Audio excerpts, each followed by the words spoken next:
वह सबसे अमीर, सबसे बुद्धिमान और सबसे शक्तिशाली राजा था, जिसे खुद परमेश्वर ने आशीर्वाद दिया था। लेकिन आखिर में सुलेमान ने सब कुछ खो दिया। जिस इंसान के पास सब कुछ था, अद्भुत बुद्धि, अपार धन और एक शक्तिशाली राज्य, वह दुख और पछतावे में कैसे खत्म हुआ? इसका जवाब आपको चौंका देगा। चलिए जानते हैं इतिहास के सबसे बुद्धिमान राजा के आखिरी दुख भरे दिनों की पूरी कहानी। राजा सुलेमान को दुनिया का सबसे बुद्धिमान व्यक्ति माना जाता था। परमेश्वर ने उसे अद्भुत बुद्धि, बहुत सारी दौलत और बड़ी शक्ति दी थी। लेकिन इस महान राजा के साथ आखिर क्या हुआ? जो राजा परमेश्वर का इतना आशीषित था, वह अपने जीवन के अंत में दुखी, पछतावे में और आत्मिक रूप से कमजोर कैसे हो गया? आइए हम राजा सुलेमान के आखिरी दिन की अनकही कहानी को जानें। एक ऐसा दिन जब उसने अपने शानदार जीवन, अपनी गलतियों और परमेश्वर से दूर होने के भयानक परिणामों के बारे में सोचा। जानिए, वह राजा जिसने सब कुछ पाया था, आखिर क्यों कहने लगा सब व्यर्थ है, और उसकी कहानी आज हमें क्या सिखाती है। हमारे साथ वीडियो के अंत तक बने रहें ताकि आप राजा सुलेमान के जीवन से मिलने वाली शक्तिशाली सीख को देख सकें, जो आज भी हमारे जीवन को बदल सकती है। हम सुलेमान की गलतियों से क्या सीख सकते हैं? हम उन गलत रास्तों से कैसे बच सकते हैं जिनकी वजह से वह परमेश्वर से दूर हो गया? यह कहानी सिर्फ एक राजा की नहीं है, यह हम सभी की कहानी है जो घमंड, लालच और दुनिया की इच्छाओं से जूझते हैं। अगर आपको यह कहानी प्रेरणादायक और आंखें खोलने वाली लगे तो लाइक का बटन दबाएं, हमारे चैनल को सब्सक्राइब करें और नोटिफिकेशन बेल दबाएं ताकि आप कोई भी नया वीडियो मिस न करें। आपका सपोर्ट हमें और भी पावरफुल बाइबल की स्टोरीज और जीवन बदलने वाली सीख आप तक पहुंचाने में हेल्प करता है। तो आइए राजा सुलेमान के जीवन के आखिरी अध्याय में उतरते हैं और जानने की कोशिश करते हैं कि वह कैसे ऊपर उठा, कैसे गिरा और आखिर में इजराइल का सबसे बुद्धिमान राजा इतनी दुखद हालत में कैसे पहुंच गया। यह कहानी इतनी ताकतवर है कि यह आपके सोचने का तरीका बदल सकती है। इसे बिल्कुल मिस मत करें। चलिए शुरुआत करते हैं। राजा सुलेमान का शासन बहुत आशा से शुरू हुआ। वह दाऊद और बतशीबा का बेटा था, जिसे परमेश्वर ने चुना था कि वह इजराइल के सिंहासन पर बैठे। शुरू से ही सुलेमान के जीवन पर परमेश्वर की कृपा और मार्गदर्शन था। एक राजा 3:5 में लिखा है कि परमेश्वर ने गिबोन में एक सपने में सुलेमान को दर्शन दिया और कहा, मुझसे जो चाहो मांग लो। सुलेमान ने ऐसा कुछ मांगा जो उसके जीवन की पहचान बन गया। उसने धन, लंबी उम्र या अपने दुश्मनों की हार नहीं मांगी। इसके बजाय एक राजा 3:9 में उसने नम्रता से प्रार्थना की, हे परमेश्वर, मुझे समझने वाला मन दो ताकि मैं आपकी प्रजा का सही न्याय कर सकूं और अच्छे और बुरे में फर्क कर सकूं, क्योंकि इतनी बड़ी प्रजा का शासन कौन कर सकता है। परमेश्वर को सुलेमान की यह मांग बहुत पसंद आई। एक राजा अध्याय 3 वचन 10 से 14 में लिखा है कि परमेश्वर ने उसे अद्भुत ज्ञान दिया। साथ ही परमेश्वर ने उसे धन, सम्मान और लंबी उम्र का भी वादा किया, लेकिन एक शर्त रखी। अगर सुलेमान परमेश्वर की आज्ञाओं का पालन करता तो उसे ये सभी आशीषें मिलती। सुलेमान की बुद्धि की परीक्षा जल्दी ही हुई। 2 औरतें उसके सामने आईं। दोनों ने एक ही बच्चे को अपना बेटा बताया। यह घटना एक राजा अध्याय 3 वचन 16 से 28 में लिखी गई है। इसमें सुलेमान ने परमेश्वर से मिले ज्ञान को दिखाया। उसने कहा, बच्चे को 2 हिस्सों में काटकर दोनों को दे दो। असली मां को अपने बेटे की जान प्यारी थी, इसलिए उसने कहा, बच्चे को मत मारो, उसे दूसरी औरत को दे दो। यही सुनकर सुलेमान समझ गया कि वही असली मां है। इस फैसले को देखकर इस्राएल के लोग बहुत चकित हुए और जान गए कि परमेश्वर का ज्ञान सुलेमान के साथ है। इसके बाद सुलेमान की बुद्धि की चर्चा दूर दूर तक फैल गई। एक राजा अध्याय 4 वचन 29 से 30 में लिखा है, परमेश्वर ने सुलेमान को बहुत ज्ञान, समझ और इतनी बुद्धि दी जितनी समुद्र के किनारे की रेत होती है। सुलेमान की बुद्धि पूरब के सभी लोगों और मिस्र के सारे ज्ञानी लोगों से भी बड़ी थी। सुलेमान ने 3000 नीति वचन और 1000 से ज्यादा गीत लिखे। इनमें जीवन, प्रकृति, नेतृत्व और विश्वास के बारे में सिखाया गया है। सुलेमान की बुद्धि इतनी प्रसिद्ध हो गई कि शेबा देश की रानी भी उसकी परीक्षा लेने आई। वह बहुत दूर से यात्रा करके आई और सुलेमान से कठिन सवाल पूछे। एक राजा अध्याय 10 वचन 6 से 7 में लिखा है, मैंने अपने देश में तुम्हारी बुद्धि और कामों के बारे में सुना था, लेकिन मैं इन बातों पर विश्वास नहीं करती थी जब तक कि मैंने खुद आकर अपनी आंखों से न देखा। सच तो यह है कि जो कुछ मैंने सुना था वह आधा भी नहीं था। बुद्धि और धन में तुमने उन सब कहानियों से भी अधिक हासिल किया है जो मैंने सुनी थी। यह घटना दिखाती है कि परमेश्वर का आशीर्वाद सिर्फ सुलेमान के लिए नहीं था, बल्कि पूरे इजराइल के लिए था। लेकिन सुलेमान की सबसे बड़ी उपलब्धि यरूशलेम में मंदिर बनाना था। यह वही काम था जिसे उसके पिता दाऊद करना चाहते थे, लेकिन पूरा नहीं कर सके। एक राजा 6 के अनुसार सुलेमान का मंदिर उस समय का एक अद्भुत निर्माण था। इसे सबसे अच्छे सामानों से बनाया गया था। लेबनान की देवदार लकड़ी, सोना, चांदी और पीतल। इसे बनाने में 7 साल लगे और यह इस्राएल का स्पिरिचुअल सेंटर बना, जहां परमेश्वर की उपस्थिति लोगों के बीच में बसती थी। जब मंदिर बनकर पूरा हो गया, तब सुलेमान ने पूरे राष्ट्र के साथ मिलकर एक शक्तिशाली प्रार्थना की। एक राजा अध्याय 8 वचन 22 से 53 में लिखा है कि उसने परमेश्वर की महानता को स्वीकार किया और उससे विनती की कि वह अपने लोगों की प्रार्थनाएं सुने। एक राजा अध्याय 8 वचन 23 में उसकी प्रार्थना का सार दिया गया है। हे इज़राइल के परमेश्वर यहोवा, स्वर्ग और पृथ्वी पर तेरे समान कोई परमेश्वर नहीं है, जो अपने सेवकों से प्रेम की वाचा रखता है और जो पूरी तरह तेरे मार्ग पर चलते हैं। सुलेमान के राज में इज़राइल बहुत धनवान, शक्तिशाली और प्रसिद्ध बन गया। उसके राज में शांति और समृद्धि थी। इज़राइल की समृद्धि इतनी अधिक थी कि दूर दूर से व्यापारी, विद्वान और राजा उससे मिलने आते थे। एक राजा अध्याय 10 वचन 23 से 24 में लिखा है, राजा सुलेमान धन और ज्ञान में पृथ्वी के सभी राजाओं से महान था। पूरी दुनिया के लोग सुलेमान के पास आते थे ताकि वह ज्ञान सुन सकें जो परमेश्वर ने उसके हृदय में दिया था। सुलेमान के पास बेहिसाब धन दौलत थी। उसने मिस्र से लेकर मेसोपोटामिया तक के व्यापार मार्गों पर अधिकार कर लिया था। इससे उसे सोना, चांदी, हाथी दांत, बंदर और मोर जैसी कीमती चीजें अलग अलग देशों से मिलने लगीं। एक राजा 10:22 उसके जहाज हर 3 साल में खजानों से भरे लौटते थे, जो दिखाता है कि उसकी शक्ति और व्यापार कितनी दूर तक फैला हुआ था। एक राजा 10:14 में लिखा है कि सुलेमान को हर साल 666 तोले सोना, लगभग 25 टन मिलता था। सुलेमान का सिंहासन बहुत अनोखा था। एक राजा अध्याय 10 वचन 18 से 20 के अनुसार यह हाथी दांत से बना था और शुद्ध सोने से ढंका हुआ था। इसमें 6 सीढ़ियां थीं और हर सीढ़ी के दोनों ओर कुल 12 शेर बने थे। यह उसकी अपार शक्ति का प्रतीक था। ऐसा सिंहासन किसी और राज्य में नहीं था। राजमहल ही नहीं, सुलेमान के पूरे राज्य में शानदार ऐशो आराम था। एक राजा 10:21 में लिखा है, राजा सुलेमान के सभी प्याले सोने के बने थे और लेबनन वन महल में इस्तेमाल होने वाले सभी सामान भी शुद्ध सोने के थे। चांदी का कोई मूल्य नहीं था, क्योंकि सुलेमान के समय में चांदी को मामूली चीज समझा जाता था। यह दिखाता है कि सुलेमान का राज्य कितना समृद्ध और वैभवशाली था। चांदी जैसी कीमती धातु भी वहां साधारण मानी जाती थी, लेकिन इतनी अधिक दौलत के साथ साथ परीक्षा, लालच भी आई। सुलेमान की शक्ति और प्रभाव बढ़ने के साथ उसने आसपास के देशों से समझौते किए। यह समझौते आमतौर पर विवाह के द्वारा किए जाते थे। बाइबल में एक राजा अध्याय 11 वचन 1 से 2 में लिखा है, सुलेमान ने बहुत सारी विदेशी महिलाओं से शादी की, जैसे मोआबी, अम्मोनी, सिदोनी और हित्ती। ये वे लोग थे जिनसे परमेश्वर ने इजरायलियों को शादी न करने की चेतावनी दी थी, क्योंकि वे उन्हें दूसरे देवताओं की पूजा करने के लिए भटका सकते थे। लेकिन सुलेमान ने इस चेतावनी को गंभीरता से नहीं लिया। उसने 700 पत्नियां और 300 रखेलियां रखी। ये शादियां सिर्फ दोस्ती बढ़ाने के लिए नहीं थी, बल्कि यह परमेश्वर के नियम का सीधा उल्लंघन था। परमेश्वर ने पहले ही कहा था, राजा को बहुत सारी पत्नियां नहीं रखनी चाहिए, नहीं तो उसका मन भटक जाएगा। जैसे जैसे सुलेमान बूढ़ा हुआ, उसकी विदेशी पत्नियों का उस पर गहरा असर पड़ने लगा।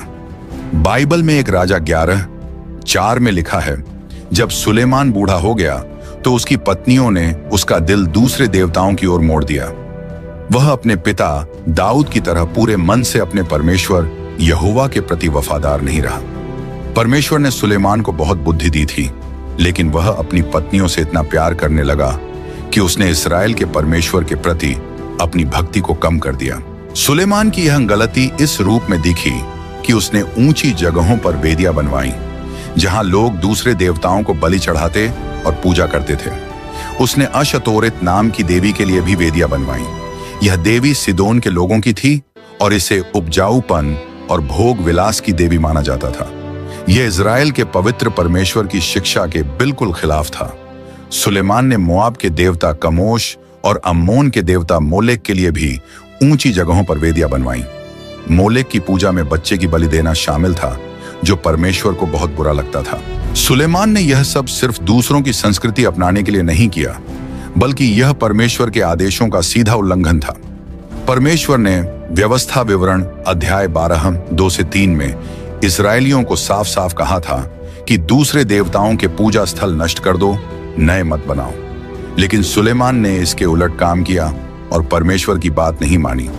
सुलेमान की कहानी का सबसे दुखद हिस्सा यह था कि जिस बुद्धि के लिए उसने प्रार्थना की थी, अच्छे और बुरे में फर्क करने की, वही अब उसके गलत फैसलों के कारण दब गई थी।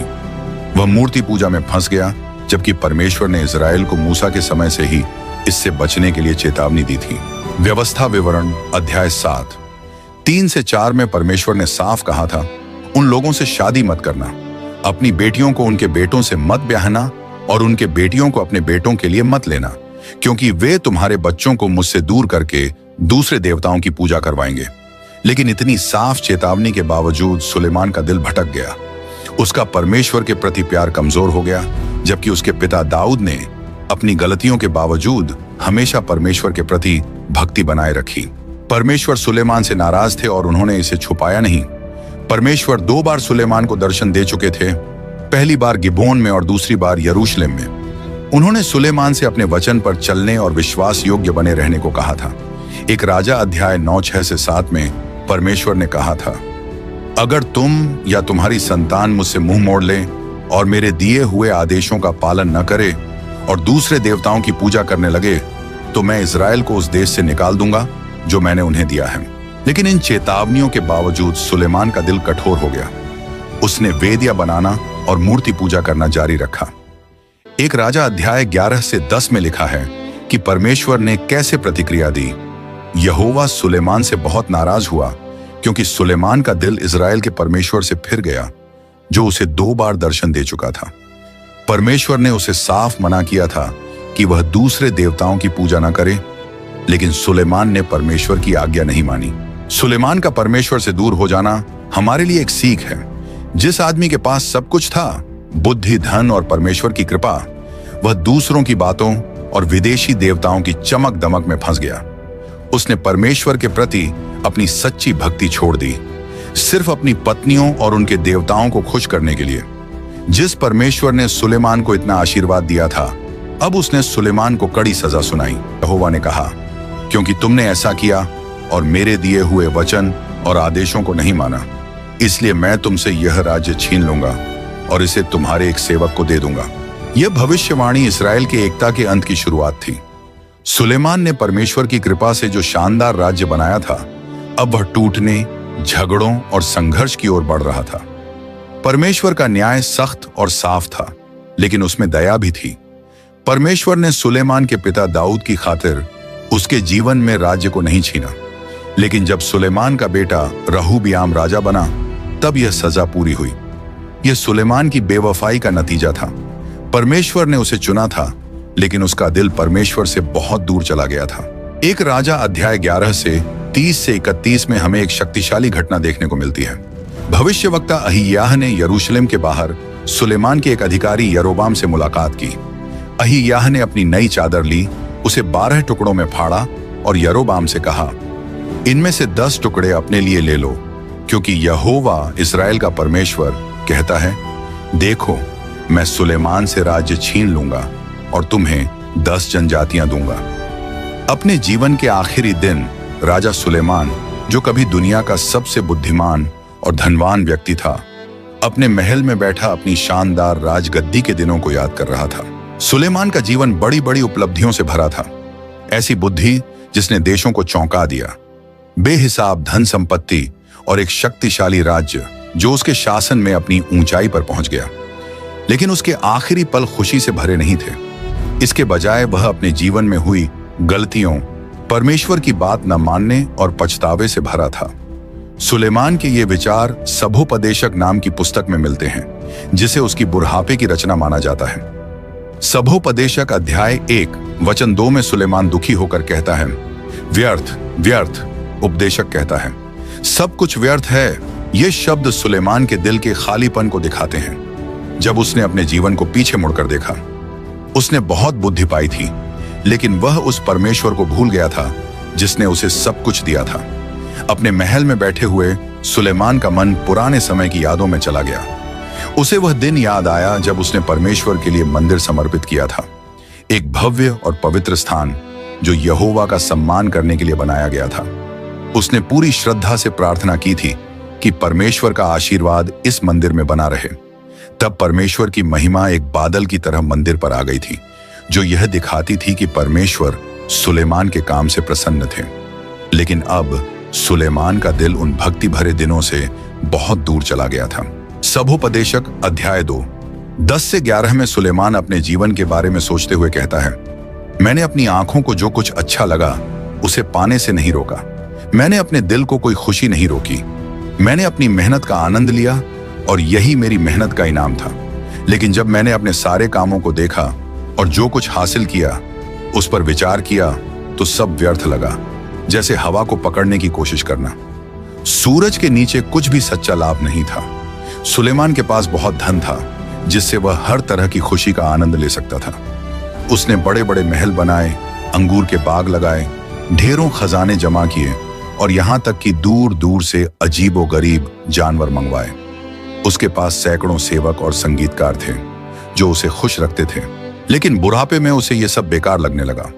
उसने दुनिया की हर चीज को पाने की कोशिश की, लेकिन इस बीच वह अपने सच्चे रास्ते से भटक गया। अब वह समझ गया कि उसकी सारी उपलब्धियां परमेश्वर के बिना कुछ भी नहीं हैं। सभोपदेशक अध्याय 5 वचन 10 में सुलेमान धन की बेकार दौड़ के बारे में कहता है, जो धन से प्रेम करता है उसे कभी संतोष नहीं होता। जो संपत्ति का भूखा होता है वह अपनी कमाई से कभी खुश नहीं होता। यह भी व्यर्थ है। सुलेमान को बहुत देर बाद समझ आया कि उसकी इच्छाओं ने उसे परमेश्वर के रास्ते से दूर कर दिया था। जब सुलेमान जवान था तब उसका परमेश्वर से गहरा संबंध था। उसने मंदिर बनवाया था जो इस बात का प्रतीक था कि परमेश्वर अपने लोगों के बीच है। लेकिन समय के साथ उसकी विदेशी शादियां, राजनीतिक समझौते और मूर्ति पूजा की वजह से वह यहोवा से दूर होता चला गया। सुलेमान ने अपने पहले प्यार को छोड़ दिया था, अपने बचपन के परमेश्वर को, जिसने उसे सपनों में दर्शन दिए थे और उसे अद्भुत बुद्धि प्रदान की थी। सुलेमान की लिखी बातें दिखाती हैं कि उसने जीवन के ऊंचे और नीचे पल देखे थे। नीति वचन अध्याय 3 से 6 में उसने पहले यह सलाह दी थी, अपने पूरे दिल से यहोवा पर भरोसा करो और अपनी समझ पर निर्भर मत रहो। अपने हर काम में उसे मानो और वह तुम्हारा रास्ता सीधा कर देगा। लेकिन सुलेमान खुद अपनी ही दी हुई सलाह को नहीं मान सका। उसने दुनिया की खुशियों के पीछे भागते हुए अपनी समझ पर भरोसा किया और परमेश्वर के सही रास्ते से भटक गया। सभोपदेशक अध्याय 12 वचन 13 में सुलेमान अपने जीवन के अनुभव से एक आखिरी सलाह देता है। अब सब कुछ सुन लिया गया है। नतीजा यह है, परमेश्वर का भय मानो और उसकी आज्ञाओं का पालन करो, क्योंकि यही हर इंसान का कर्तव्य है।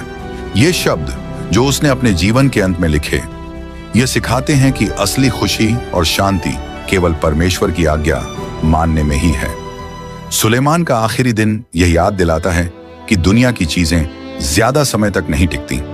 उसे परमेश्वर ने बड़ी बड़ी आशीषें दी थी, लेकिन उसने परमेश्वर से मुंह मोड़कर उन्हें बेकार कर दिया।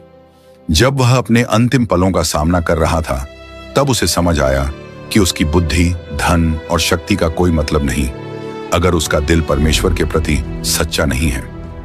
सभोपदेशक अध्याय 7 वचन 29 में सुलेमान एक गहरी सच्चाई बताता है।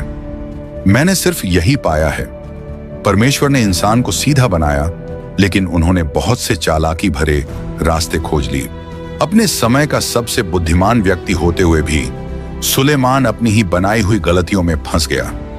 उसकी ये अंतिम बातें उन सभी के लिए एक चेतावनी है जो परमेश्वर के बजाय दुनिया की चीजों में खुशी खोजने की कोशिश करते हैं। सुलेमान की कहानी हमें यह सिखाती है कि हमें हमेशा परमेश्वर के साथ सच्चे बने रहना चाहिए। उसका आखिरी दिन खुशी का नहीं बल्कि पछतावे और सोच विचार का था। उसने अपनी जिंदगी की शुरुआत बहुत अच्छे से की थी, लेकिन उसके आखिरी साल दुख और गलती से भरे थे। दुनिया के सबसे बुद्धिमान राजा ने यह कड़वी सच्चाई सीख ली थी कि कितना भी धन, बुद्धि या सुख हो, यह परमेश्वर के प्रति सच्चे दिल से बढ़कर नहीं हो सकता। हमें सुलेमान की आखिरी बातों को याद रखना चाहिए और यह समझना चाहिए कि हमारा असली मकसद दुनिया की चीजों के पीछे भागना नहीं, बल्कि परमेश्वर का आदर करना और उसकी आज्ञाओं का पालन करना है। सुलेमान की कहानी हमें याद दिलाती है कि असली दौलत वह नहीं जो हम अपने लिए बनाते हैं, बल्कि वह है जो हम अपने परमेश्वर के साथ संबंध में रखते हैं। राजा सुलेमान के आखिरी दिन में जीत की खुशी नहीं थी, बल्कि इस बात का दुख था कि वह परमेश्वर से दूर हो गया था। हमें उसकी गलतियों से सीखना चाहिए। महत्वपूर्ण यह नहीं कि आप कैसे शुरू करते हैं, बल्कि यह कि आप कैसे खत्म करते हैं। आइए हम सब जीवन के अंत तक परमेश्वर के प्रति सच्चे बने रहने की कोशिश करें। देखने के लिए धन्यवाद। अगर आपको यह वीडियो अच्छा लगा तो इसे लाइक करें, सब्सक्राइब करें और दूसरों के साथ शेयर करें। याद रखें, सच्ची बुद्धि वही है जब हम पूरे दिल, दिमाग और आत्मा से परमेश्वर का अनुसरण करें।